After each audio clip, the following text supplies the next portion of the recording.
अभी तक भारत की बढ़ती अर्थव्यवस्था से कुछ देश परेशान थे, लेकिन हाल ही में जो खबर निकलकर आई है, यूरोपियन यूनियन के 27 देशों की तरफ से भारत में किए जाने वाले एक ऐसे आइटम के एक्सपोर्ट को रोका जा चुका है जो कि भारत में भारी मात्रा में यूरोप से ही इंपोर्ट होता है। और देखा जाए तो इसका सबसे बड़ा कारण है भारत की बढ़ती इकोनॉमी, जो कि इन देशों को भारत की टांगें खींचने पर मजबूर कर रही है ताकि भारत आगे न बढ़ पाए। और हाल ही में जारी की गई खबर के मुताबिक इनडायरेक्टली एक ऐसा प्रतिबंध लगाया जा चुका है जिससे भारत को मिलियंस नहीं बल्कि बिलियंस ऑफ डॉलर के नुकसान उठाने पड़ सकते हैं, क्योंकि अब यूरोपीय यूनियन की तरफ से भारत में स्क्रैप मेटल के एक्सपोर्ट पर बैन लगा दिया गया है। और सोचने वाली बात यह है कि एक तरफ इसी यूरोपियन यूनियन के 27 देश भारत से एफटीए यानी कि फ्री ट्रेड एग्रीमेंट साइन करना चाह रहे हैं ताकि भारत और उनके बीच बायलैटरल ट्रेड और भी मजबूत हो सके। पूरी अपडेट क्या है इस वीडियो में समझते हैं, लेकिन आगे बढ़ने से पहले इसी तरह खबरों से अपडेटेड रहने के लिए वीडियो को एक लाइक करके चैनल को सब्सक्राइब जरूर कर लीजिए, क्योंकि यह आपके लिए 1 सेकंड का काम है, लेकिन इससे हमारी काफी बड़ी मदद होती है। हाल ही में जारी की गई खबर के मुताबिक यूरोपियन यूनियन की तरफ से एक नया सिस्टम लागू किया जा चुका है, जो है वेस्ट सिस्टम मैनेजमेंट पॉलिसी, जिस पॉलिसी के तहत भारत जैसे देशों में स्क्रैप मेटल का एक्सपोर्ट नहीं किया जाएगा। और दिक्कत वाली बात यह है कि यूरोपियन यूनियन के द्वारा लागू की गई इस पॉलिसी से भारत को काफी बड़ा नुकसान होने वाला है, क्योंकि देखा जाए तो भारत स्क्रैप मेटल को यूरोपीय कंट्री से भारी मात्रा में इंपोर्ट करता है, लेकिन अब यूरोपियन यूनियन ने साफ साफ कह दिया है कि वह भारत में स्क्रैप मेटल का एक्सपोर्ट नहीं करेगा।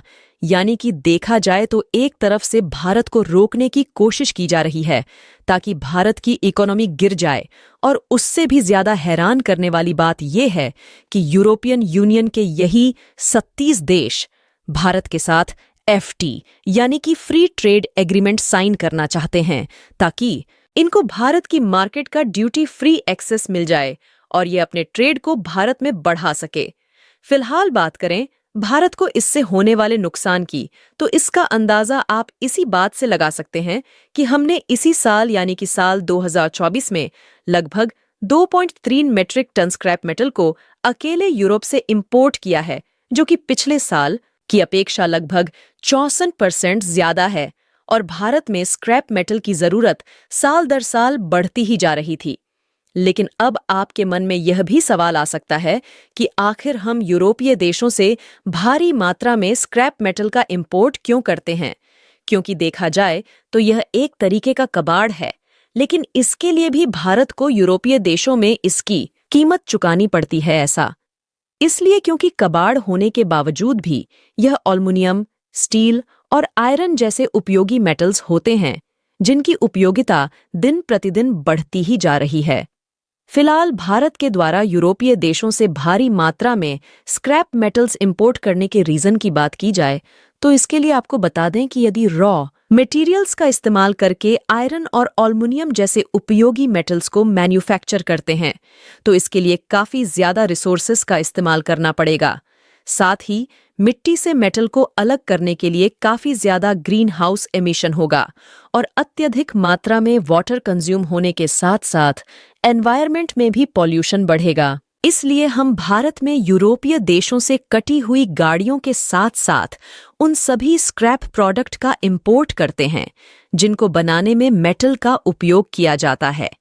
इससे न सिर्फ रिसोर्सेज की बचत होती है बल्कि बिना पॉल्यूशन को क्रिएट किए इन्हें रिसाइकल किया जाता है, यानी कि एक तरीके से इन मेटल्स को दोबारा से रीयूज कर लिया जाता है। और सबसे अच्छी बात यह है कि इससे कार्बन पोल्यूशन भी नहीं होता और भारी मात्रा में पानी की बचत होती है। हालांकि बिजनेस लाइन की रिपोर्ट के मुताबिक भारत ने यूरोपीय यूनियन के इस फैसले पर आपत्ति भी जताई है, लेकिन इस बात की उम्मीद ना के बराबर है कि यूरोपीय यूनियन अपने फैसले को चेंज करेगा, क्योंकि अब यूरोपीय यूनियन इन स्क्रैप मेटल्स का खुद भरपूर मात्रा में नए नए प्रोजेक्ट में उपयोग करने जा रहा है। लेकिन नई पॉलिसी का नाम देकर भारत के लिए एक नई सिरदर्दी ठोक दी है। फिलहाल भारत और यूरोप के बीच बायलैटरल ट्रेड देखा जाए तो यह $100 बिलियन पर एयर से भी ज्यादा है।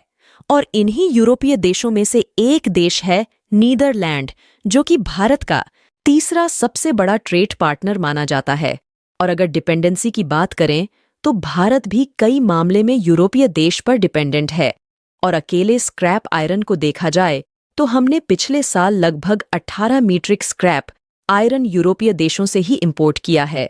हालांकि यूरोप और भारत के बीच बायलैटरल ट्रेड में कोई भी दिक्कत नहीं है, लेकिन अभी तक यूरोप से भारी मात्रा में स्क्रैप मेटल्स को इंपोर्ट करके हम जो कार्बन एमिशन के गेम से बच जाते थे, वहीं पर अब हमको भारी नुकसान उठाना पड़ सकता है। क्योंकि जब भारत को स्क्रैप मेटल्स नहीं मिलेगा तो भारत रॉ मटेरियल का इस्तेमाल करके आयरन, एल्यूमिनियम और स्टील को मैन्युफैक्चर करेगा, जिससे भारत की भारी लागत लगने के साथ साथ ज्यादा रिसोर्सेस का इस्तेमाल भी करना पड़ेगा। दरअसल ऐसे में भारत को मेटल्स पाए जाने वाले एरिया की माइनिंग करनी होती है। उसके बाद मिट्टी में मिले हुए इन रॉ मटेरियल्स को बड़े बड़े ट्रक्स पर लोड करके मेटल मैन्युफैक्चर करने वाली फैक्ट्री में लाया जाता है। और साथ मिट्टी से अलग करने के लिए बड़ी बड़ी मशीनों की भी जरूरत पड़ती है। और इसी के कारण पोल्यूशन बढ़ने के साथ साथ लागत भी बढ़ जाती है। लेकिन वहीं दूसरी तरफ यूरोपीय देशों से स्क्रैप मेटल को इंपोर्ट करते हैं तो उसे दोबारा से रिसाइकल करके आसानी से रियूजेबल बनाया जा सकता है। हालांकि इस प्रक्रिया से भारत की डिपेंडेंसी तो बढ़ जाएगी, लेकिन भारत में पॉल्यूशन बढ़ने के कारण यूरोपीय देश अंतर्राष्ट्रीय मंच पर भारत को क्रिटिसाइज करने का कोई भी मौका नहीं छोड़ेंगे, जिससे भारत की इमेज पर एक बी पैक्ट पड़ेगा।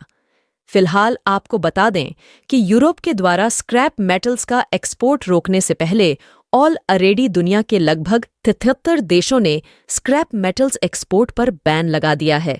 तो ऐसे में भारत के लिए नए मार्केट की तलाश करना भी थोड़ा मुश्किल काम है।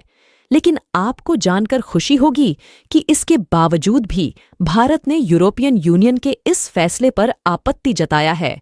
और इसके अलावा भी हम यूएई और कुछ अफ्रीकन देशों में इस स्क्रैप मेटल इंपोर्ट करने का मौका तलाश रहे हैं। क्योंकि देखा जाए तो इस समय यूएई के साथ भारत की स्ट्रैटेजिक पार्टनरशिप काफी अच्छी बनी हुई है।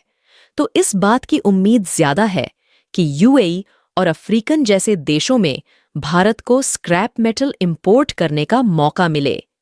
बाकी आपको क्या लगता है कि भारत के द्वारा ऑब्जेक्शन लिए जाने के बावजूद भी यूरोपियन यूनियन भारत को स्क्रैप मेटल का एक्सपोर्ट चालू करेगा या नहीं?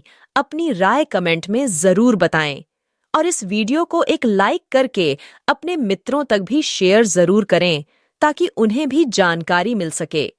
इसी तरह और भी नॉलेजेबल वीडियो देखने के लिए चैनल को सब्सक्राइब करके बेल आइकन को ऑल पर जरूर सेलेक्ट करें।